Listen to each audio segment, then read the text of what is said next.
ঈদ মোবারক। ছাত্র শিবির বিপুল ভোটে ডাকসুতে জিতছে। এই বিজয় ছাত্র শিবিরের না, এইটা মজলুমের বিজয়। আমি 20 আগস্ট লিখছিলাম গত মাসে, ডাকসু নির্বাচন নিয়ে আমার প্রেডিকশন বলি, ছাত্র শিবির ভিপি জিএস সহ বেশিরভাগ আসনেই জিতবে। হলগুলোতে কিছু আসন ভাগাভাগি হবে। শিবিরের বিজয় হবে ফেনোমেনাল, ভোটের তফাৎ হবে প্রচুর। এই নির্বাচন শেষ পর্যন্ত বাঙ্গু সেকুলার এস্টাবলিশমেন্ট হইতে দেবে কিনা এটা দুশ্চিন্তা। খুব খারাপ কিছু ঘটায় নির্বাচন স্থগিত করে দিতে পারে। বিশেষ করে বামেরা শেষ মুহূর্তে নির্বাচন বয়কট করতে পারে। একটা ইসলামপন্থী দল ফেয়ার নির্বাচনে জিতে আসবে, এর চাইতে বড় দুঃস্বপ্ন বাঙ্গু প্রগতিশীল বা ভারত বা পশ্চিমাদের নাই। কিন্তু ঠিকভাবে নির্বাচন হইলে এইটা ফলাফল হবে বাংলাদেশের রাজনীতিতে সুদূর প্রসারী। সেটা শুধু বাঙ্গু প্রগতিশীলরা না, সম্ভবত ইসলামপন্থীরাও ঠাউর করতে পারতেছে না। যা বলছিলাম তাই হয়েছে, তাই না? এই ফলাফল বাংলাদেশের সেকুলার এস্টাবলিশমেন্টের জন্য এক ভয়ানক দুঃসংবাদ। পুরা সেকুলার এস্টাবলিশমেন্ট কিন্তু দাঁড়াইছিল শিবিরের বিরুদ্ধে। শেষ রক্ষা হয় নাই। এখন আসেন আমরা দেখি এই ফলাফল আসলে কি বার্তা দিচ্ছে। বার্তা হইতেছে বাংলাদেশে ইন্ডিয়ান ন্যারেটিভ পুরোপুরি পরাস্ত হয়েছে। আলহামদুলিল্লাহ। বাংলাদেশে এই প্রজন্ম যতদিন থাকবে ততদিন ইন্ডিয়ান ন্যারেটিভ আর মাথা তুলতে পারবে না। কিন্তু ছাত্র দলের পরাজয়কে অবশ্যম্ভাবী ছিল না। ছাত্রদল এই নির্বাচনে জিতে যাইতে পারত, ডাকসু তাদেরই হইতো। হয় নাই কারণ তাদের নির্বুদ্ধিতা, রাজনৈতিক অপরিপক্কতা এবং বেকুবের মতো আত্মবিশ্বাসের কারণে তাদের এই ভরাডুবি। বিএনপির এই ভরাডুবির পেছনে আছে বিএনপির কান্ধে চেপে বসা কিছু রাজনীতির জ্ঞানহীন মানুষ, অপদার্থ মানুষ। আমি একসময় দেখাইছিলাম, আজ তাদের ক্ষমা দেখায় পরিচিত করে দিতে চাই না, এরা হাতে ধরে বিএনপিকে গাড্ডায় ফেলছে। তাও একজনকে দেখেন কইছিল শিবিরের ভরাডুবি হবে, তৃতীয় বা চতুর্থ হবে শিবির। এরা হইতেছে পলিটিক্যাল অ্যানালিস্ট, বিএনপির বুদ্ধিজীবী। ভাবেন তাইলে কি অবস্থা বিএনপির। নাই বনে শিয়াল রাজা। এরাই বলছিল ছাত্রীদের হলে শিবির জিতবে না, জিতছে তো বটেই। রোকেয়া হলে সাদিক কায়েমের নাম ঘোষণা হইলে কেমন আনন্দে উল্লাস করে উঠছে ছাত্রীরা দেখেন। জামালউদ্দিন খানের 26, মোহাম্মদ শাফিউর রহমান 16, মোহাম্মদ বিরিয়ানি মোল্লা 6, মোহাম্মদ আন্দাউর রহমান শিবন 1, মোহাম্মদ আমিনুল ইসলাম খান 199, মোহাম্মদ আবু সাদিক খানের 966।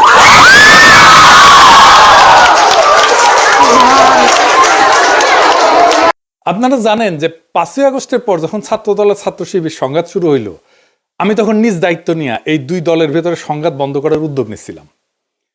সেই মিটিংয়ে শিবিরের প্রেসিডেন্ট সেক্রেটারি উপস্থিত থাকলেও ছাত্রদল প্রতিশ্রুতি দিয়ে হাজির হয় নাই। আমি কেন তাদের মধ্যে নেগোসিয়েশনের উদ্যোগ নিয়েছিলাম? কারণ আমি সেন্স করতে পারছিলাম বিএনপি মারাত্মক একটা ভুল করতেছে। তারা ধীরে ধীরে আওয়ামী ন্যারেটিভ গ্রহণ করতেছে। আওয়ামী লীগ যা বলতো তাই দিয়ে সে জামাতের বিরোধিতা করতেছে। আমি বিএনপির শীর্ষ নেতৃত্বকেও বলছি এইটা ভুল স্ট্র্যাটেজি। আমি উনাদের উদাহরণ দিয়ে বলছিলাম, ধরেন গোলাম আজম একজন স্বাধীনতা সংগ্রামী, ভারতের অটল বিহারী বাজপেয়ীর মতো আর কি। তাইলে আপনি জামাতের রাজনৈতিক বিরোধিতা কেমনে করতেন? আপনি তো তারে স্বাধীনতা বিরোধী বলতে পারতেন না, মুক্তিযুদ্ধ বিরোধী বলতে পারতেন না। তো তাহলে অটল বিহারী বাজপেয়ীর মতো যদি গোলাম আজম স্বাধীনতা সংগ্রামী হইতো, তাইলে কিভাবে আপনি বিরোধিতা করতেন? সেভাবে করেন। আওয়ামী লীগ যা বইলা জামাতকে ঘায়েল করতো সেইটা বললে আপনি আওয়ামী লীগ হয়ে যাবেন। তাই হয়েছে। আপনি জামাতকে রাজাকার, স্বাধীনতা বিরোধী, পাকিস্তানপন্থী কিছু বইলাই দমাইতে পারবেন না। উল্টা জামাতের লাভ হবে, হয়েছে না? এর ফলে বিএনপি তার অ্যান্টি ইন্ডিয়া ভোট ব্যাংক হারাবে। তাই হারাইছে। সে আওয়ামী লীগের ভোট পাইছে। আপনি জগন্নাথ হলের ভোটের হিসাব দেখেন, জগন্নাথ হলের পুরা ভোট মোটামুটি বিএনপি পাইছে, তাই না? তো তার মানে সে আওয়ামী লীগের ভোটটা নিচ্ছে আর নিজের ভোট হারাই ফেলছে। আর জামাত কি করছে? যে anti India vote bank intact রেখে সেকুলার ভোট টানার কৌশল নিতে পারছে। বিএনপি যতবার মুক্তিযুদ্ধ 1971 এই বলে জামাত শিবিরকে আক্রমণ করবে, ততবার জামাতের অ্যান্টি ইন্ডিয়া ভোট আরো বাড়বে। জামাত যে বাংলাদেশে অ্যান্টি ইন্ডিয়া রাজনীতির সবচেয়ে বড় কামেল এজেন্সি, এটা বেশি স্ট্যাবলিশ হবে। বাংলাদেশের প্রধান দ্বন্দ্ব বিএনপি ধরতে পারে নাই। প্রধান দ্বন্দ্ব নিয়ে আমি অনেকবার বলছি। আমি এই বিষয়ে বলছিলাম যে বিএনপির এই আওয়ামী মুক্তিযুদ্ধের রাজনীতি পরাজিত হবে। আমি বলছিলাম, শোনেন এডিটর সাহেব একটু শোনায় দেন আমার আগের থেকে দ্বন্দ্বটাও আবার শুনলে আবার মনে হবে যে কি বলছিলাম। শোনান এডিটর সাহেব। একটা সমাজে নানা রকম দ্বন্দ্ব থাকে।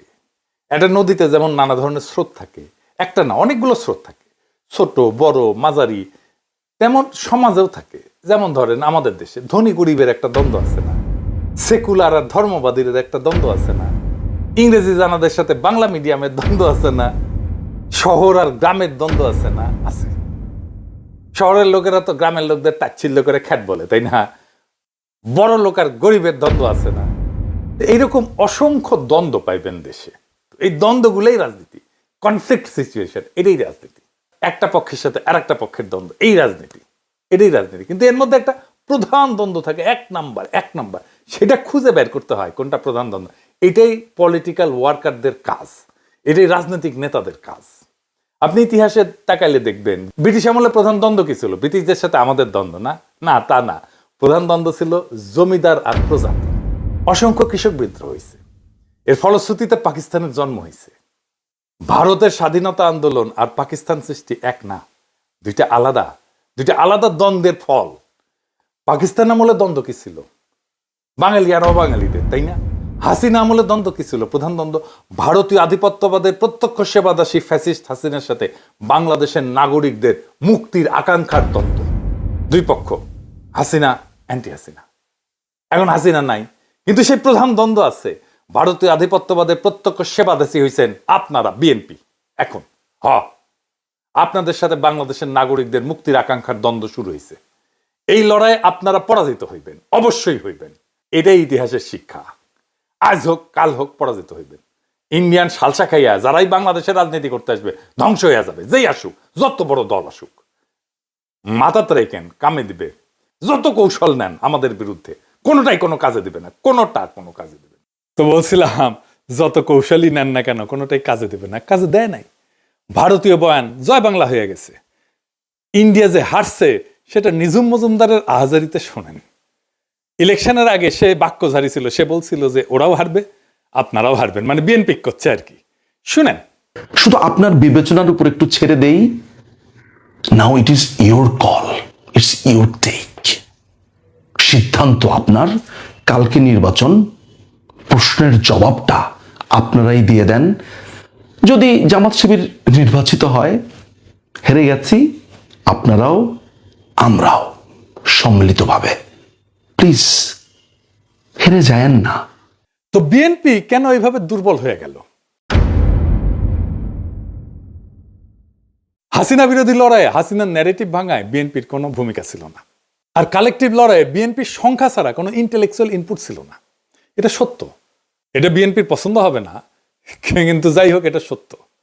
এটা বিএনপি বুঝতে পারেনি, নিজেও বুঝতে পারেনি, জনগণও বুঝতে পারেনি যে বিএনপির ইন্টেলেকচুয়াল ইনপুট নাই। 5ই আগস্টের পর ক্রেডিট নেওয়ার পালা চলছে, কে কত বড় মাস্টার মাইন্ড তার হিসাব করছে। এই কাজগুলো আমরা করতাম, ন্যারেটিভ বিল্ডিং এটা আমরা করতাম। এবং বিএনপি যখন থেকে আমাদের কাছ থেকে দূরে সরে গেছে, হিসাব করে দেখেন, তখনই বিএনপি দিগ্ভ্রান্ত হয়েছে আর জনসমর্থন কমতে শুরু করছে। আমি বলতেছি না যে আমাদের জন্যই কমছে, বরং কমছে এই কারণেই যে আগে আমরা যে ন্যারেটিভ তৈরি করতাম, এটা তো বিএনপির জন্যই করতাম। ফ্রি করতাম, ডিফেন্ড করতাম তো বিএনপিরই, ফ্রি। এখন তার করি না, তাই সব দুর্বলতা ফাসাদ করে বের হয়ে গেছে। বিএনপি জামাতের রাজনৈতিক বিরোধিতা কিভাবে করতে পারতো, এই নিয়ে আমার পরের এপিসোড দেখবেন।